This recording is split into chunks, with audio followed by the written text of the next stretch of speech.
In studio for a little bit is, I hear you are a mayoral candidate. Yes. Adrian Perkins is in studio. Thank you for joining us. Of course. No, it's a pleasure to be here. Happy to be back. Thank you very much. Well, yeah, because, well, you know, people might not know, because you have been away for a while. As did I when I was a younger man, off to seek my fortune. But I had said to you coming in, I can't believe it's been 2014. Oh, yeah. When we first met, you came in, you were back in town from Boston area. For the Captain Shreve Circle of Honor, Hall of Honor. Yep. And that was when we first met. Yep. I was here to do an interview, and I remember you all asking me if I was going to run for mayor that morning as a joke. Yeah, it was a joke. So we were the first to ask you? Yeah. That was the first time that question was posed to me as a joke. So really, you didn't declare yesterday. You declared in 2014. Well, I left the question open like a good politician should. I said maybe. Adrian, you know, you're West Point grad, now Harvard Law School. You could do whatever. The world is your oyster. Why mayor of Shreveport? Well, first and foremost, I love Shreveport. I am a Shreveport boy. Everything that I did, everything that's on my resume is because I was born in Shreveport, raised here. My mom grew me up in the church, so that's the reason why. I really love Shreveport. But in addition to that, I don't think Shreveport has another 4 or 8 years to go down the road that is going on right now. When I study cities, when I study technology, cities are falling and rising at rates much faster than they ever have. Well, let's start right there. 4 years ago, we started off this mayoral campaign 4 years ago when Patrick Williams, you may know where I'm going, Patrick Williams sat right in this studio, although it wasn't nearly as nice. We remodeled. Patrick sat in this studio and he said Shreveport is on the verge of becoming the next Detroit.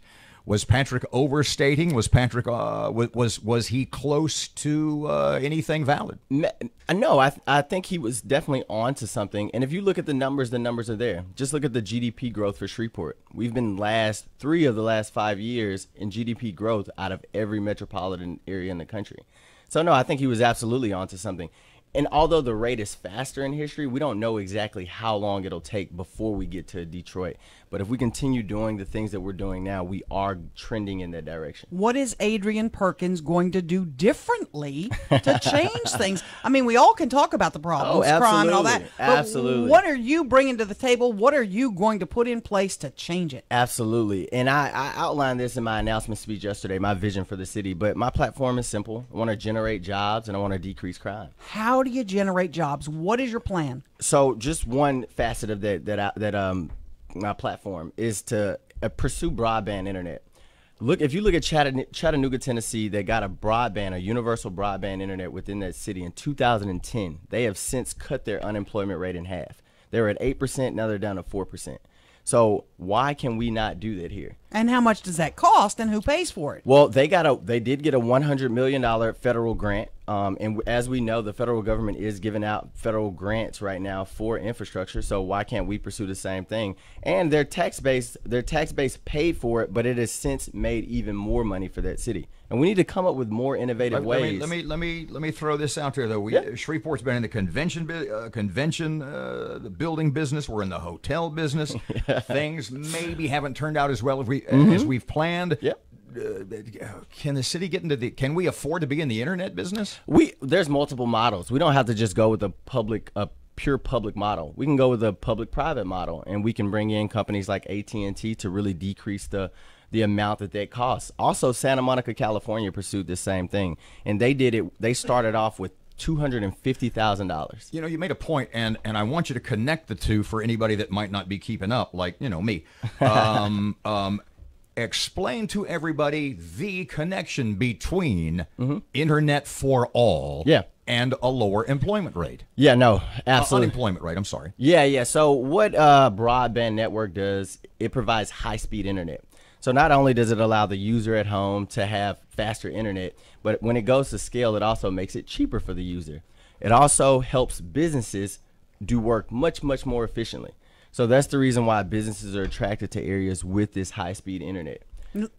Let me ask you this, and I say this because people listening are skeptical of government. They're suspicious. When you were in Pampers, back in the late 90s, I voted for a bond issue for a park at Cross Bayou. Voted for it. It passed.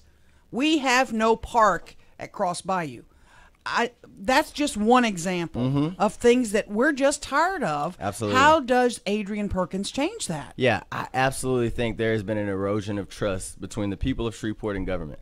The way you change that is you get out there and you talk to them first. I've heard a lot of people complain about the Cross Bayou deals that have developed over the last couple of years, and they say, oh, this was planned out completely apart from us, and then they come to us to ask us to, you know, provide tax money or whatever. You need to go to the people first. Allow them to have input into the process. Allow them to have buy-in. Do you support this big $1 billion plan that's out there, or do you think it's a pipe dream? No, I think that I support private investment in Shreveport first and foremost. I don't know all the details about that plan, but if you showed me the private dollars, the $1 billion private dollars, I would absolutely be about it. And whatever the public's, you know, however much they're asking from the public, I would go out to the people of Shreveport first before committing to it, let them know what the plan was and see what they had to say about it.